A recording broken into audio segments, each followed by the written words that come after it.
নমস্কার, আমি Arnab. Bengali classics by অর্ণবের নিবেদনে আজ আপনারা শুনবেন। আচ্ছা, সে কথা তো বলবই, তার আগে আরেকবার খোঁজ নিয়ে নিই। স্পটিফাইতে বেঙ্গলি ক্লাসিক্স বাই অর্ণবের পডকাস্টকে ফলো করে রেখেছেন তো সকলে? প্রতি শুক্রবার একটা করে নতুন গল্প আসছে কিন্তু সেখানে। ফলো না করে রাখলে নোটিফিকেশন পাবেন কি করে? যারা এখনও ফলো করেননি তারা করে রাখতে পারেন ডেসক্রিপশন বক্সে থাকা লিঙ্ক থেকে। আর যারা ইতিমধ্যে এই ফলো করে গল্প শুনছেন তারা অবশ্যই একটা রেটিং দিয়ে দেবেন। জানেন তো, অতীত না নানা রকমের হয়। কিছু অতীত বর্তমানের সঙ্গে আষ্ঠে পৃষ্ঠে বাঁধা থাকে। একবার সে জীবনের পিছনে এসে দাঁড়ালে সারাটা জীবন ছায়ার মতো অনুসরণ করে যায়। আবার কিছু অতীত এমন হয় যারা একেবারে ছন্ন ছাড়া, তাকে এক স্টেশনে বসিয়ে রেখে হারিয়ে যায় সময়, আর ফিরে আসে না। কিন্তু কোনো একদিন যদি সেই অতীত খুঁজতে খুঁজতে বা না খুঁজতে খুঁজতেই বর্তমানের দেখা পায়, বা বর্তমানকে টপকে গিয়ে বসে থাকে, সে ভারী বিপদ। কি বলেন আপনারা? বা ভারী বিড়ম্বনা। সত্যি, সাধে এই অতীত বস্তুটাকে ভূত বলা হয়।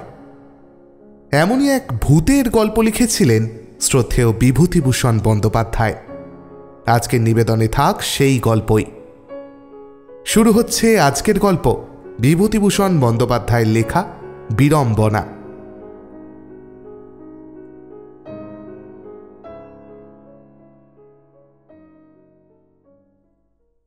বিষ্ণু অনেক দিন পরে দেশে ফিরল শীতকালে।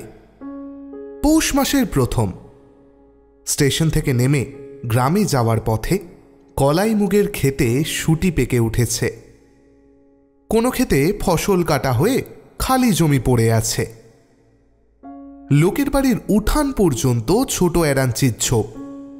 শীতের সময় সাদা সাদা থোকা থোকা ফুলে মাঠ বন ভর্তি। নতুন কাটা খেজুর রসের সুগন্ধ পথের বাতাসে। গ্রামের নাম ধুত্রবেড়ে, 6 ক্রোশ দূর স্টেশন থেকে। আজ গ্রামে পৌঁছানো যাবে না, বেলা পড়ে এসেছে। বেশি দূরও যাওয়া যাবে না। আরামডাংটা কিংবা সোনাখালি বাক্সা পর্যন্ত সন্ধ্যের আগে পৌঁছে আশ্রয় নিতে হবে কোথাও। বিষ্ণু 2 বছর আগে দিন 10 জন্য গ্রামে এসে দিন কত জ্ঞাতি ভাইপোর বাড়িতে ছিল। তার আগে আসেনি বোধহয় 13 কি 14 বছর। সে থাকে বহু দূরে সম্বলপুর জেলায় টিটলাগড় বলে একটা গ্রামে। ওখানকার এক ওড়িয়া ব্রাহ্মণ জমিদারের ছেলের প্রাইভেট টিউটর। বয়স হয়েছে বটে, প্রাইভেট টিউশনি করার সময় এখন নয়, কিন্তু ভাগ্য এর চেয়ে ভালো জিনিস ওকে আর দেয়নি। অনতিক্রম্য অদৃষ্ট কেবল দেশ থেকে দেশান্তরে ঘুরিয়ে নিয়ে বেড়াচ্ছে আজ কতগুলো বৎসর। উন্নতি হয়নি জীবনে, কোনোদিন যে হবে তার আশাও কম। পরের বাড়ি থেকে থেকে পরের ছেলেকে মানুষ করে বয়স প্রায় 40-এর কোঠায় ঠেকল। পথে মথুরপুরে সতীশ কলু গরুর গাড়িতে ধানের বস্তার ওপর বসে আসছে। সেই সতীশ কলু ধুত্রবেড়ের হরিগুরুমশায়ের পাঠশালায় দুজনে একসঙ্গেই পড়ত। অনেক কাল পরে দেখা, তবুও বিষ্ণু চিনতে পারল। ও সতীশ, ভালো আছো? চিনতে পারো আমায়? সতীশের মাথার চুলে পাক ধরেছে। চেহারাখানি বেশ স্থূল এবং হৃষ্টপুষ্ট। সে ঠাউর করে দেখে বলে উঠল, আরে, আমাদের সেই বিষ্ণু না? তা কোথায় আছো আজকাল? থাকি অনেক দূর, উড়িষ্যার সম্বলপুর জেলা। সম্বলপুর? সে আবার কোথায়? অনেক দূর, সে তুমি বুঝতে পারবে না। তা কোন রেলে যেতে হয়? হাওড়া থেকে উঠতে হয়। কি করো সেখানে? কত মাইনে পাও? ছেলে পড়াই, ওই গোটা 50 টাকা পাই। সতীশ তাচ্ছিল্যের ভঙ্গি করে বললে, মোটে? হেলতলা বেলতলা, শেষে বুড়ির বটতলা। তার চেয়ে যে আমরা দেশে আছি ভালোই করেছি। এবার ধানের কাজ করে তোমায় বলতে আর কি, 40,000 টাকা তোমার মা বাপের আশীর্বাদে। সতীশের রোজগারপুষ্ট ভুঁড়ির ভারে বিব্রত বলদ দুটি গাড়ি বহন করে ক্রমে দূরে চলে গেল। সে আর সতীশ কলু একদিন ক্লাসে ভালো ছেলের অধিকারে গুরুমশায়ের নির্দেশ মতো সে সতীশ কলুর কান মুলে দিয়েছিল, হাতে নাড়ুগোপালের ইঁট তুলে দিয়েছিল। আজ সতীশ তার শোধ তুলে নিলে। তবুও তো সে সতীশকে আসল মাইনের চেয়ে কিছু বাড়িয়ে, মানে বেশ কিছুটা বাড়িয়েই বলেছে।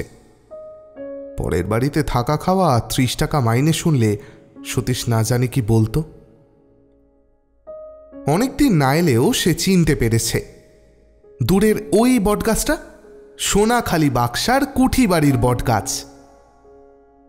বেলা পড়ে এসেছে, সন্ধে হওয়ার আর দেরি নেই। সোনাখালিতেই রাত্রে কারোর বাড়িতে থাকতে হবে, কিন্তু ও গ্রামে ভদ্রলোকের বাড়ি বেশি নেই বলেই তার জানা আছে।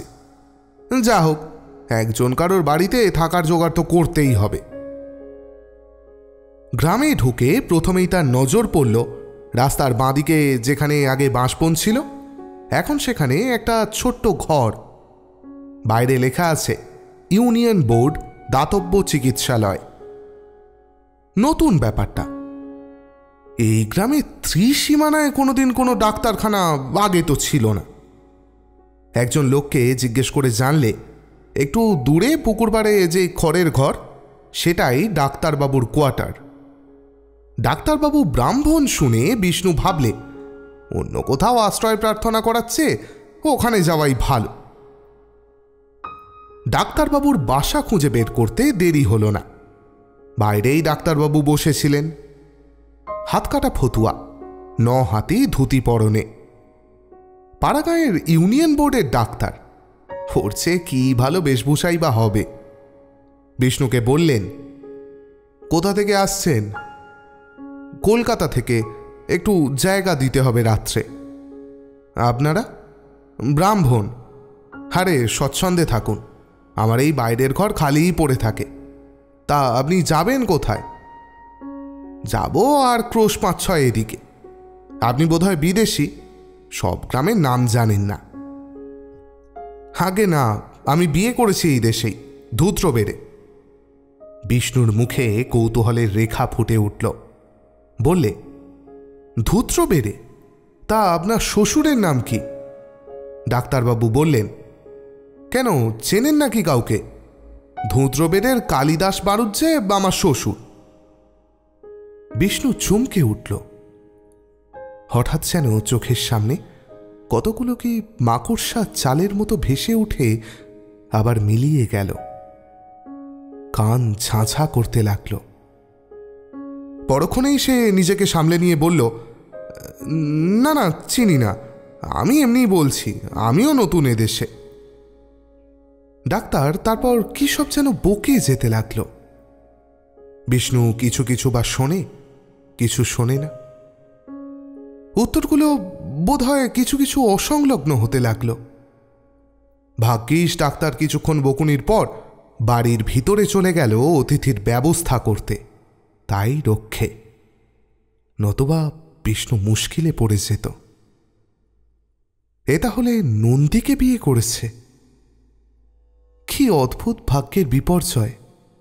এতকাল পরে ঘুরতে ঘুরতে কিনা সে এখানে এসে হাজির হল, একেবারে নন্দীর স্বামীর বাড়িতে। কিন্তু তার চেয়েও বিপদ যে সে যে এখানে এসেছে সে কথা নন্দীকে জানতে দেবে নাকি দেবে না? না জানতে দেওয়াই ভালো। তাকে এক রাত্রের জন্য সম্পূর্ণ আত্মগোপন করেই চলতে হবে। যদি বাড়ির মধ্যে খেতে নিয়ে যায় ডাক্তার? ধূত্রবেড়ে গ্রামের সেসব স্বপ্নময় দিন কতকাল কেটে গিয়েছে। অদ্ভুত সব দিন। এখন মনে হয় তারা স্বপ্নের মতো অবাস্তব। এই পৌষ মাসে ছোট এরাঞ্চির সাদা ফুলে ভর্তি বনঝোপে মাখা দিন শেষের রাঙা রৌদ্রের সঙ্গে সেই সব দিনের স্মৃতি জড়ানো আছে। এদের সঙ্গে যে সুন্দর মুখের সম্বন্ধ ছিল তার জীবনে অত্যন্ত প্রত্যক্ষ, অত্যন্ত বাস্তব, যা এত দিন ধরে মধুর স্মৃতির কুয়াশা সৃষ্টি করে রেখেছে। আজ তাকে সে চলে যেতে দেবে না। দিলে হয়তো সে ভুল করবে, কে জানে। প্রত্যক্ষ বাস্তবতার রূঢ় আঘাতে স্বপ্ন যদি ভেঙে যায়, সে নন্দী যদি না থাকে, 16 বছর আগের সেই নন্দী। 16 বছর সে তাকে দেখেনি। কত বিনিদ্র রজনী সে যাপন করেছে, কত চোখের জল ফেলেছে যার কথা ভেবে। তারপর হয়তো বিস্মৃতির উপলেপনে শান্ত, স্নিগ্ধ, মধুর হয়ে এসেছিল যা স্মৃতি, আজ এত দিন পরে সে এইভাবে এত কাছে এসে পড়বে, এ কথা কে ভেবেছিল?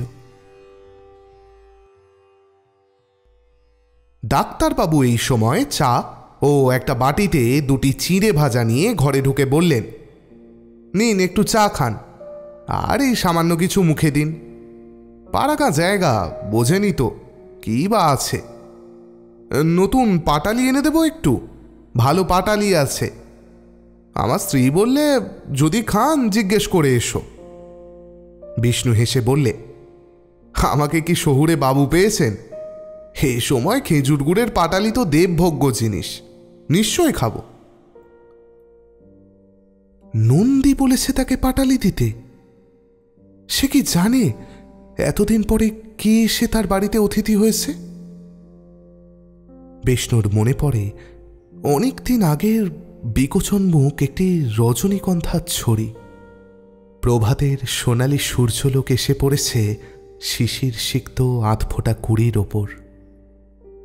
এমনইতর জ্যোৎস্না রাতে ধূত্রপেটের গ্রামে আজ 16-17 বছর আগে বাড়ুচ্ছে বাড়ির বেলতলায় একটি কিশোরীর ছবি আবার মনে আসে।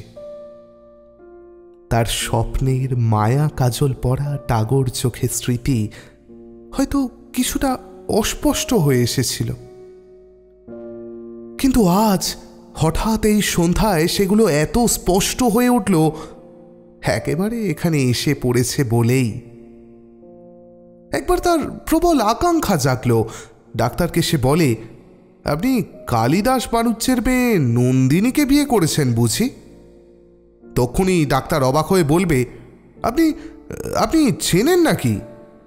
হ্যাঁ, আমি ওই গাঁয়েরই ছেলে, মানে ছিলাম। ও বটে, তা মশাইয়ের নামটা কি? বলুন গিয়ে ধূত্রবেদের বিষ্ণু ঘোষাল এসেছে বাইরে। নন্দী তখনই ছুটতে ছুটতে আসবে। কিশোরী নন্দিনী যেমন তার আসবার খবর পেলে বাড়ির ভিতর থেকে ছুটে বাইরে আসতো। বিষ্ণুদা, কি রে নন্দী, কেমন আছিস? এতকাল পরে কোথা থেকে? তুমি কি করছো? কেমন আছো? গাঁয়ে আর যাও না কেন গো? সেসব প্রশ্নের উত্তর দিচ্ছি, তুই বস আগে, কথা বলি। 16 বছর পর দেখা, এক গাদা কথা জমে রয়েছে। বলো বিষ্ণুদা, সব শুনব। কতকাল তোমার সঙ্গে দেখা নেই। আগে তোমায় খাওয়াই, তারপর সারা রাত বসে গল্প করব, কেমন তো? কিন্তু এসব কি সত্যি হবে? নন্দী কি এখনো সেই চঞ্চলা তরুণী আছে? লঘুগতি হরিণীর মতো ত্রস্ত ব্যস্ত হবে তার পদক্ষেপ আজও? কিংবা নন্দীর মেদভার মন্থর মনে সে ব্যাকুলতা, ক্ষিপ্রতা, সজীবতা আর যদি না থাকে? 5-6টি ছেলেমেয়ের মা মোটাসোটা গিন্নি বান্নি নন্দীর মধ্যে সেই বিকোচনমুখ রজনীগন্ধাকে যদি সে খুঁজে না পায়? বিষ্ণু ক্লান্তিতে চোখ বুঝল। ডাক্তার বললে, মশাই ঘুম পাচ্ছে নাকি? বালিশ এনে দেব? না না, এই তো সন্ধেবেলা। রাস্তা হেঁটেছেন কিনা তাই বলছি আর কি। তা আপনি তামাক খান? থাক থাক, সেজন্য আপনাকে ব্যস্ত হতে হবে না। আচ্ছা, এই ছোট গাঁ আপনার ভালো লাগে? ডাক্তারবাবু হেসে বলে উঠল, দেখুন দিকি কাণ্ড, ভালো লাগা না লাগার তো কোনো মানে হয় না। আমি করি চাকরি, পেটের দায়ে বন্দি, ভালো আমাকে লাগাতে হবে। বোঝেনি তো, যেখানে ভাত সেখানেই শান্তি। তা তো বটেই, তা তো বটেই। আগে ভালো লাগতো না জানেন, এখন সয়ে গিয়েছি। যা হোক, 2 পয়সা পাই এখানে। আশেপাশের 8-10খানা গ্রামের লোক আমাকেই ডাকে। 2 টাকা ফি করেছি, আর বর্ষাকালে গরুর গাড়ি ভাড়া। শীতকালে এখন সাইকেলে যাই। এইসব গ্রামের চাষিরা বছরে যা দেয় তাতে একটা গোলা ভর্তি হয়ে যায়। খাওয়ার সময় বাড়ি গিয়ে দেখবেন এখন ভালো কি স্বাদে লাগে। স্থূল তৃপ্তিবোধে ডাক্তারের ছোট ছোট চোখ আরও যেন বুঝে ছোট হয়ে আসে। বিষ্ণুর ভালো লাগে না সেটা। এ ধরনের স্থূল অনুভূতির প্রকাশ তার কাছে চিরকালই বিরক্তিকর। অন্য কথা পারার চেষ্টায় সে বললে, আচ্ছা, এই জায়গায় ম্যালেরিয়া কেমন? ম্যালেরিয়া খুবই, বুঝলেন। ম্যালেরিয়াই লক্ষ্মী, আছে বলেই 2 পয়সা যা হোক রোজগার করি। একটা মেয়ে প্রায় বিয়ের বয়সে পা দেব দেব করছে, সামনের বছর বিয়ে দিতেই হবে। বিষ্ণু নিচের অলক্ষিতে চমকে উঠল। একথা সে জিজ্ঞাসা করেনি, জানতেও চায়নি। নন্দীর মেয়ে বিবাহযোগ্য হয়ে উঠেছে। কত বয়স হবে? 16-17? না, এসব পল্লীগ্রামের সমাজে বিবাহের ঊর্ধ্বতম বয়সই তো অত নয়। সে ভুলে যাচ্ছে। 13-14 বছরের বালিকা হবে বোধ হয়। যাক, সে কথায় তার দরকার কি? অন্য কোনো দরকার নয়। নন্দীর বর্তমান চেহারা সে বুঝতে চাইছে তার ছেলে মেয়ের সংখ্যার মধ্যে দিয়ে।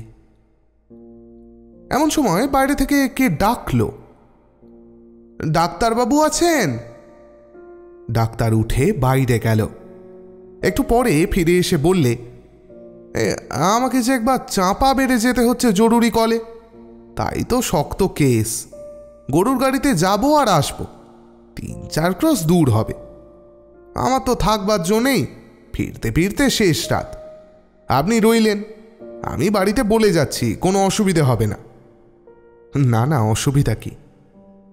শক্ত কেস না হলে রাতে যেতাম না। আপনি থাকবেন, বেশ দুজনে গল্প করছিলাম। আরে তাতে কি, তা বলে কলে যাবেন না? কোনো ভাবনা নেই, আপনি যান। আমি যা হয়েছে 2টো খেয়ে নিই, আপনাকে এর পরে ওরা খাবার দেবে। এখন বাড়িতে বলে যাচ্ছি। ডাক্তার খানিক পরে সেজে গুজে স্টেথোস্কোপ নিয়ে গরুর গাড়িতে বার হয়ে চলে গেল।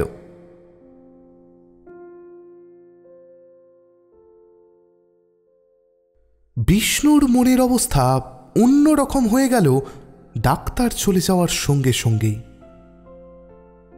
নিজেকে সংযত করে রাখা যে এত কঠিন তা কোনোদিন সে ভেবেছিল?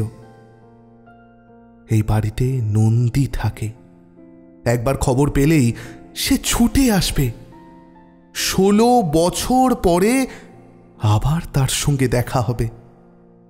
এই চিন্তাকে প্রাণপণে দমন করে রাখতে চেষ্টা করে। নন্দী তাদের গ্রামের মেয়ে, তার বাল্য সঙ্গিনী। এক মোটায় 2টি ফুলের মতো জীবনের অনেকগুলো বছর কাটিয়ে এসেছিল। নন্দীর সঙ্গে তার বিয়ে হতে পারে না এসে জানতো। তারা ঘোষাল বামুন, নন্দীর বাবা নিকষ কুলীন। ঘোষাল না হয়ে চাটুজ্জে মুখুজ্জে হলেও বিশেষ কোনো আশা ছিল না তার। তবুও সে চেষ্টা করেছিল। কুমোরপাড়া থেকে সে হাঁড়ি কিনে নন্দীদের বাড়ির সামনের পথটা দিয়ে ফিরছে। ওদের বেড়ার গায়ে নিম গাছটার তলায় নন্দী দাঁড়িয়ে। বিষ্ণুর মনে হলো ও যেন তার জন্যই অপেক্ষা করছে। বিষ্ণু কাছে আসতেই নন্দী এদিক ওদিক তাকিয়ে নিচু সুরে বললে, বিষ্ণুদা, একটা কথা আছে। কি? পিসিমার কাছে তুমি ও কথা বলেছ কেন?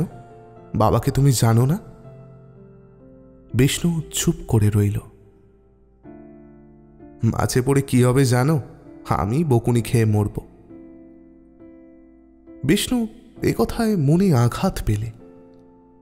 এইটুকু আত্মত্যাগ সে নন্দীর কাছে প্রত্যাশা করতে পারে না।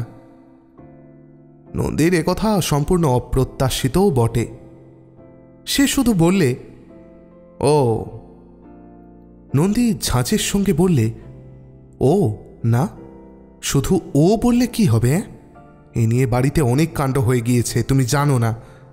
আমাকে তো বকুনি খেতেই হচ্ছে তোমার সঙ্গে মিশি বলে। তাছাড়া তোমার নিন্দে আমি সে আর সহ্য করতে পারছি না বিষ্ণুদা। বিষ্ণু বিস্ময়ের সঙ্গে ওর মুখের দিকে চাইলে। নন্দীর চোখে জল চকচক করছে, চোখের জলে গলার সুর আটকেছে। সে উত্তর দেওয়ার আগেই নন্দী বললে, যাও, তুমি তুমি পালাও। এক্ষুনি এ পথ দিয়ে কেউ এসে পড়বে। বাবা বাড়ি নেই, মারা সব নদীর ঘাটে। তাই তোমাকে কথাটা বলতে বাইরে এলাম। কি করে জানলি যে আমি এ পথে? ছাদ থেকে দেখি তুমি হাঁড়ি হাতে আসছ। আচ্ছা চলি, খবরদার কোনো কথা আর যেন। নন্দী মুখের কথা শেষ না করে পিঠের উপর ছোলানো লম্বা পেনি দুলিয়ে ছুটে পালালো। কিন্তু বিস্মিত বিষ্ণু কয়েক পা যেতে না যেতে নন্দী আবার ওকে ডেকে বলল, ও বিষ্ণুদা, শোনো একটা কথা। ও বিষ্ণুদা। কি রে? শোনো, তুমি তুমি তুমি সরে এসো একটু। কি? তোমার সাহস আছে? কেন? আমায় নিয়ে পালিয়ে যেতে পারো? বিষ্ণু কথাটা যেন ভালো করে বুঝতে পারল না। ইতস্তত করে বলল, পালিয়ে মানে কি রকম? তোকে নিয়ে? তা? নন্দী ঘাড় দুলিয়ে বাঁকিয়ে এক অপূর্ব ভঙ্গি করে বললে, বুঝেছি, খুব পুরুষ মানুষ তুমি। সময় নেই, হ্যাঁ কি না জবাব চাই। আমি যা বলবো তুমি তাতে রাজি আছো? সাহস হয়? তা কেমন করে সম্ভব নন্দী? ও, কেন অসম্ভব শুনি? দূর পাগলি, তা হয় না। হয় না কেন? এ কি ছেলে খেলা নন্দী? কত কথা ভাবতে হবে। টাকা কোথায়, রাখবো কোথায়, মা বাবা কি ভাববেন? যেন আমার কিছু ভাববার নেই। আমার মা বাপ নেই? বুঝতে পেরেছি তোমাদের বিদ্যে। এই তুমি পুরুষ মানুষ। আচ্ছা, তুমি তুমি যাও।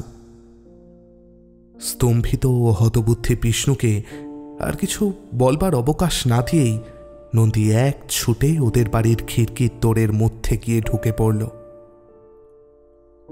নন্দীর সঙ্গে তার আর দেখা হয়নি। কেবল হয়েছিল অতি অল্পক্ষণের জন্য বিয়ের রাত্রে। কন্যা সম্প্রদান সমাধা হওয়ার সঙ্গে সঙ্গে বিষ্ণু ওদের বাড়ি থেকে চলে এসেছিল।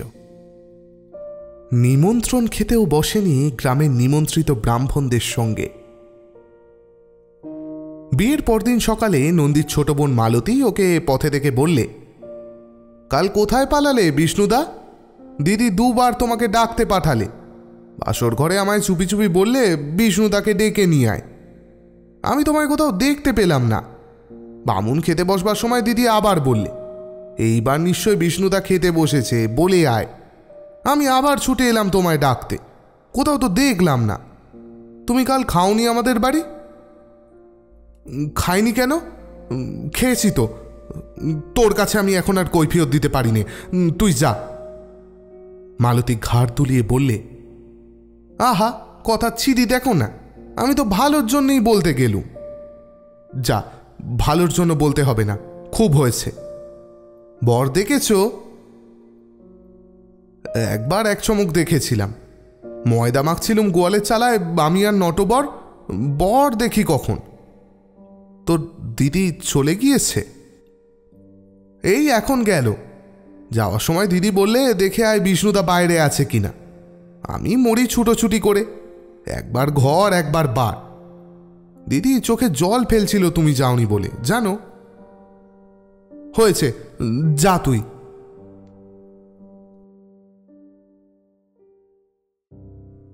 কতকালের কথা সব। তারপর সুদীর্ঘ 16টি বছর কেটে গিয়েছে। ধুত্রবেড়ে গ্রামের যোগাযোগ বিচ্ছিন্ন হয়ে যায় নন্দীর বিয়ের কয়েক মাস পরেই। বাবা মারা গেলেন। মামা এসে ওদের নিয়ে গেলেন তাঁদের দেশে। গ্রামের খড়ের ঘর অযত্নে ভেঙে ছুঁড়ে ধূলিসাৎ হল। হঠাৎ বিষ্ণু চমকে উঠল। 14-15 বছরের কিশোরী নন্দী দোরের কাছে দাঁড়িয়ে সকালের মতো মৃদু মধুর সুরে জিজ্ঞাসা করছে, আপনাকে কি এখানে খাবার দেওয়া হবে? মা জিজ্ঞেস করলেন। ও ও হ্যাঁ, তা। ওর চমকে ওঠার ভাবে মেয়েটার বোধহয় হাসি পেল। ঠোঁটের প্রান্তে হাসি চেপে বললে, খাবেন এখন? তুমি বুঝি ডাক্তারবাবুর মেয়ে? হ্যাঁ। নাম কি তোমার খুকি? তুলসী। এখানে একটু বসো না, খাবো এখন একটু পরে। আচ্ছা, তোমার বাবা মা এরকম নাম রাখলেন কেন তোমার?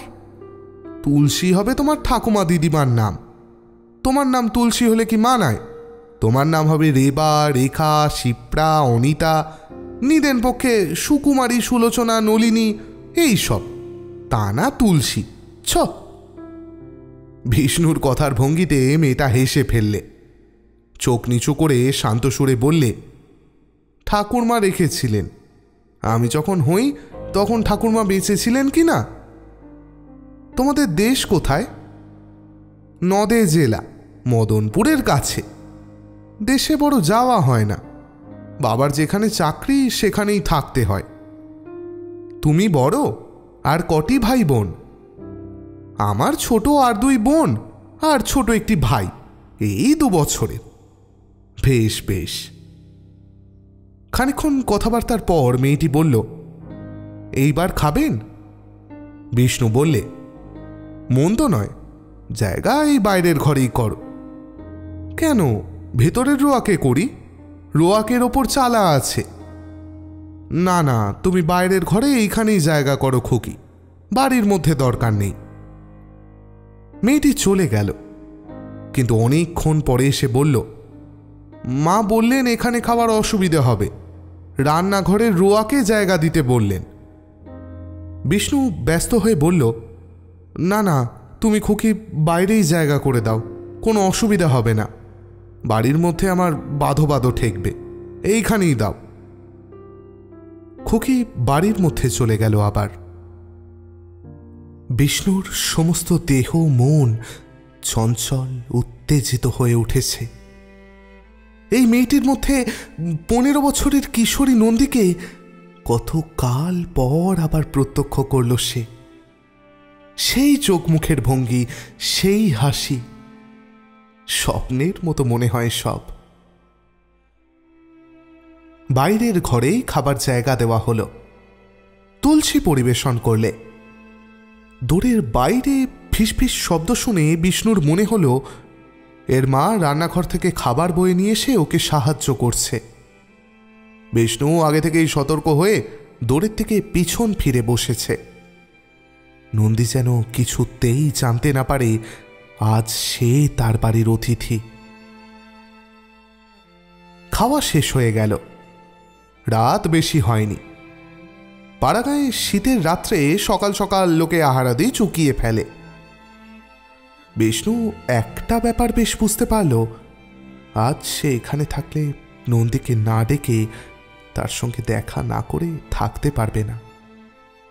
বারবার তাকে ইচ্ছে দমন করতে হয় প্রাণপণে, বারবার আবার অন্য পথ দিয়ে সেটা এসে মনকে চঞ্চল করে তোলে। ধমনীতে উন্মাদ রক্তস্রোত বইতে শুরু করেছে। মন বলছে, নন্দীকে ডাক, জীবনে এমন অবসর আর পাবি না। কতদিন পরে, কতদিন পরে দেখা করবে না? না, ঘুম অসম্ভব। না, সে একটিবার নন্দীকে খবর পাঠাবে। দেখা করতে তো দোষ কিছু নেই। তুলসীকে ডেকে খবর পাঠাবে। কিভাবে বলবে? তুলসী, তোমার মামার বাড়ি কোন গ্রামে? ধূত্রবেড়ে? তোমার মা তাহলে আমাদের গ্রামেরই মেয়ে। বলগে ধূত্রবেড়ের শিবনাথ ঘোষালের ছেলে বিষ্ণু ডাকছে, দেখা করবে। না না না না, ওভাবে নয়। তুলসীকে ডেকে কথায় কথায় তাকে শুনিয়ে দেবে যে তাদের বাড়ি ধূত্রবেড়ে। এতে তুলসী নিশ্চয়ই বলবে যে তার মামার বাড়িও সেই গ্রামে। ডাক্তারের সঙ্গে যে এ সম্বন্ধে কোনো কথা হয়েছিল সে খবর তো আর তুলসী রাখে না। তুলসী তখন তার মায়ের কাছে গিয়ে ঠিক বলবে বাইরের ঘরে যিনি এসেছেন তিনি ধূত্রবেড়ের লোক। নন্দী নিশ্চয় বলবে নাম কি জিজ্ঞেস করে আয়। বাপের বাড়ির লোক সম্বন্ধে নন্দী উদাসীন থাকতে পারবে না। সে বলবে বলো গিয়ে ধূত্রবেড়ের শিবনাথ ঘোষালের, ইত্যাদি ইত্যাদি। নন্দী ছুটতে ছুটতে আসবে বাইরের ঘরে। বিষ্ণু বিছানা থেকে উঠে বসল। উত্তেজিতভাবে কিছুক্ষণ পায়চারি করল বাইরের দিকে রোয়াকে। তারপর ডাক দিল, তুলসী, তুলসী। তুলসী ছুটে এলো বাইরের ঘরে। বিষ্ণু বলল, ডাক্তারবাবু কখন ফিরবেন খোকি? গলার সুর অনেকটা নিচু করেই সে কথা বলছে অনেকক্ষণ থেকে। তুলসী বললে, তা তো জানি নে, মাকে জিজ্ঞেস করে আসবো। থাক থাক। হ্যাঁ শোনো, আমি না এক্ষুনি চলে যাব। বিশেষ জরুরি কাজ মনে পড়ল আমার। আমাকে ট্রেন ধরতে হবে গিয়ে। তোমরা বাইরের দৌড় বন্ধ করে দাও। তুলসী অবাক হয়ে বললে, এত রাত্রিতে এই শীতে এখন যাবেন কেন? কাল সকালে উঠে না হয়। বিষ্ণু ব্যস্তভাবে বললে, না না না না, আমার খুব জরুরি দরকার। এই রাত 12টা ডাউন খুলনা মেলেই যেতে হবে। তুমি বাড়ির মধ্যে গিয়ে বলো গে। তুলসী তখনই বাড়ির মধ্যে গিয়েই আবার ফিরে এসে বলল, মা বারণ করছেন, এসব দেশ ভালো নয়, এত রাত্রিতে যাবেন না। বাবা রাত 3টের মধ্যেই আসবেন। আপনি না হয় সেই গরুর গাড়িতেই যাবেন। হেঁটে একা যাবেন কেন স্টেশনে? নন্দী বারণ করে পাঠিয়েছে। কাকে বারণ করেছে না জেনেই বারণ করে পাঠিয়েছে।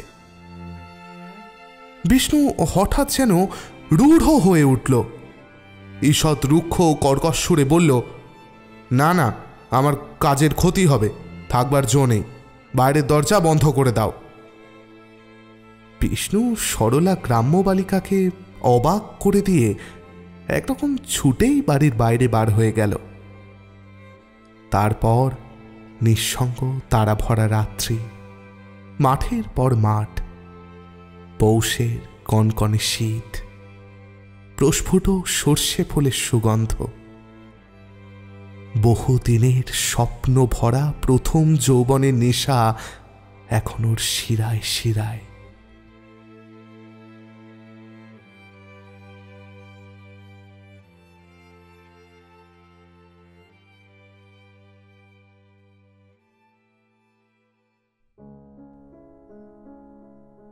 ব্যাস, এ গল্প এখানেই শেষ, এইভাবেই শেষ। অতীত যতই জেদ ধরুক জানেন তো, মাঝে মাঝে তাকে বর্তমানের মুখোমুখি এসে দাঁড়াতে দেওয়া যায় না। যত ইচ্ছে হোক না কেন একবার ঘুরে তাকাই, ফিরে দেখি অতীতের সেই শ্রীমুখ, কিন্তু ফিরতে নেই।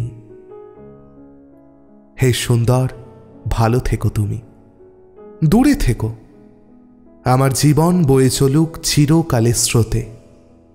পুরনো পাথরে ধাক্কা খাওয়ার আর প্রয়োজন কি?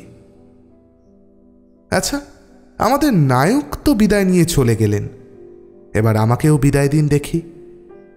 খুব শিগগিরই দেখা হবে আবার। ততদিন ভালো থাকবেন, খুব সুস্থ থাকবেন। শুভরাত্রি।